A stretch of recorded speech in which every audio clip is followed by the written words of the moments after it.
Bagong balita mga idol, Manny Pacman Pacquiao nalagpasan na daw ni Naoya the Monster Inoue ng Japan base sa achievement nito. Marami na ngayon ang nagsasabi na si Naoya the Monster Inoue na daw ang tinuturing na GOAT of Asia o greatest of all-time boxer sa Asia. Dahil daw umano na si Naoya the Monster Inoue lang daw ang nakakuha ng ganitong achievement sa Asia bilang isang two-division undisputed champion.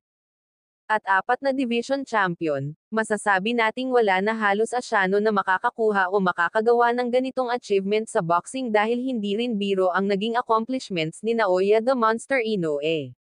Subalit ayon pa sa panayam at pahayag ni Nonito Donaire Jr. na ating kababayan na 2 beses nakatapat ni Naoya the Monster Inoue sa laban.